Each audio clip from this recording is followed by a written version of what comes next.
In the golden city of Alexandria, a place where ideas once shone brighter than its legendary lighthouse, lived a woman who defied the limits placed on her by society. A mathematician, an astronomer, a philosopher, a teacher whose brilliance captivated the greatest minds of her age. Her name was Hypatia, and her story is not just about knowledge.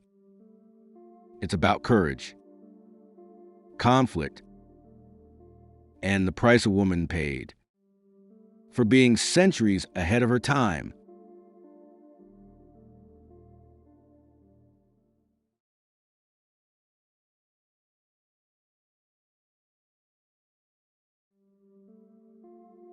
To understand Hypatia, we begin with the city that shaped her, Alexandria.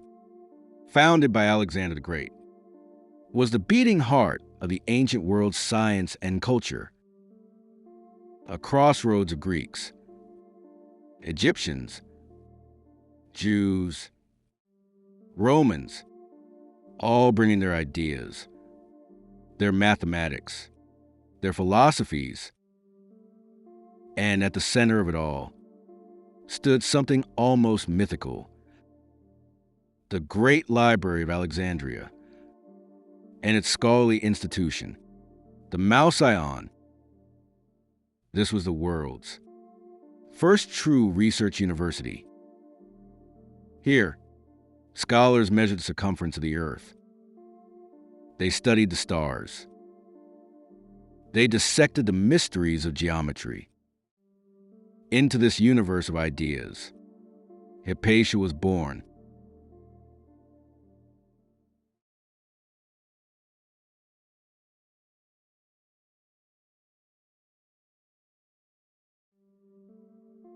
Hypatia's father, Theon of Alexandria, was a distinguished mathematician. But he was also something rarer, an educator who believed intelligence had no gender.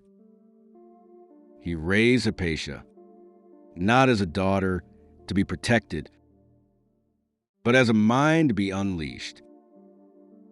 He taught her mathematics, astronomy, philosophy, subjects considered too difficult for most men of their time.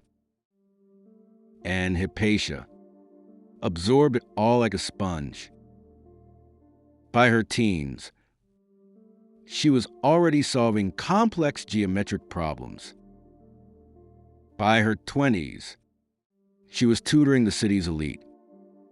And by her early 30s, she was the most respected philosopher in Alexandria.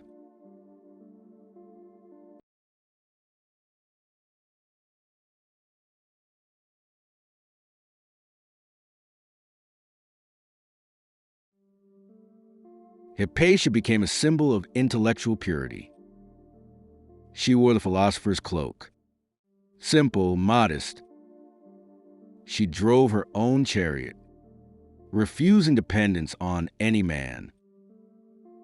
And she taught at the Neoplatonic school, a place where mathematics and philosophy were intertwined.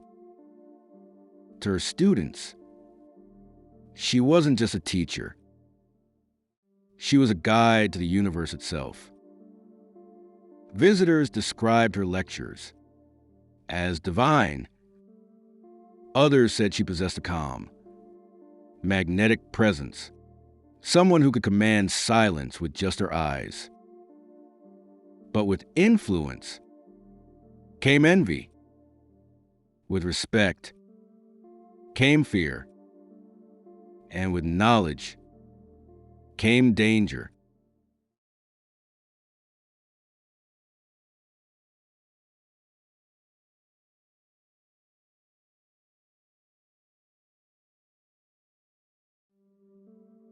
Alexandria in the 4th and 5th centuries was not the peaceful academic haven it once was. The Roman Empire was declining. Christianity was rising rapidly, religious and political factions competed violently for control of the city.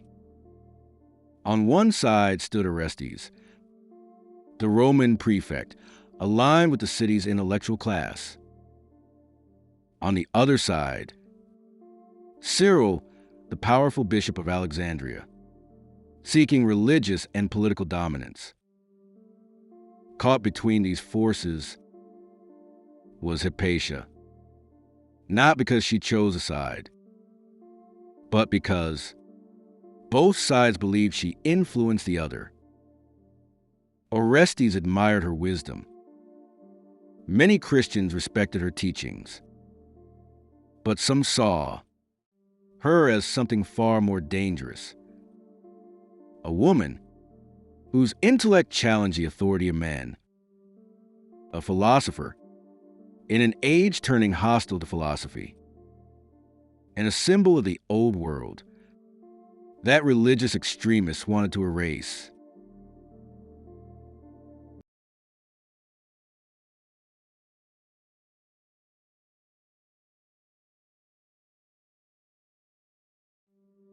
Rumors began to spread. She prevents Orestes from reconciling with the church. She practices magic. She leads people away from God. These accusations weren't just lies. They were weapons. And in a society where a woman was expected to be silent, obedient, and invisible, Hypatia's brilliance became her crime. Her chariot, once a symbol of independence, became a reminder of arrogance to her enemies. Her popularity, once her strength, became a threat to extremists seeking total power. The stage was set, and Alexandria was about to lose one of its brightest lights.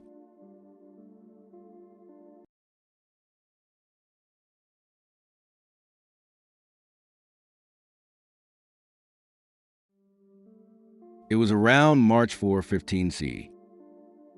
Hypatia was returning home when she was ambushed by a mob.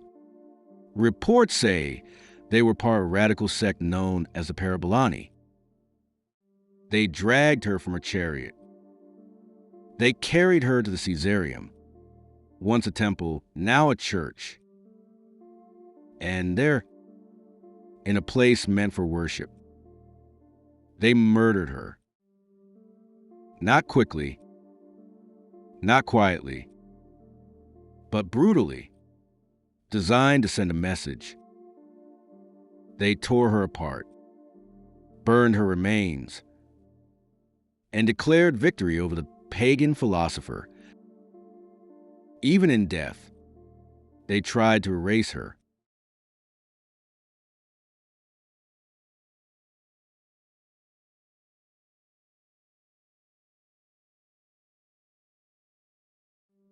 But you cannot kill an idea. And Hypatia was an idea. Her death became a turning point, symbolizing the tension between reason and fanaticism, between knowledge and fear, between open inquiry and closed minds. For centuries, writers, scholars, and feminists resurrected her story. She became a symbol of intellectual freedom, a martyr for science, a reminder of the dangers of mixing extremism with power. Today, her name stands alongside the greatest thinkers of history, not because she lived long, but because her brilliance refused to be buried.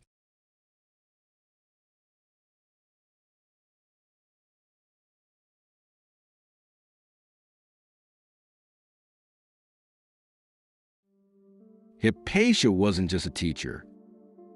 She advanced mathematics, editing and improving the works of Euclid and Apollonius. She developed instruments, like the astrolabe and hydrometer. She guided statesmen with philosophical clarity. And she educated Christian, Jewish, and pagan students side by side, something radical for her age.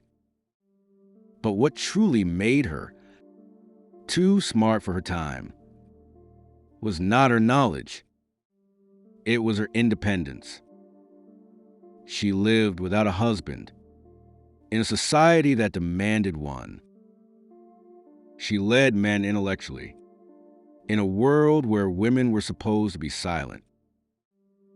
And she dared to think freely, openly, unapologetically. She challenged authority, without wielding weapons. Her voice was her power. Her mind was her shield. And for some, that was unbearable.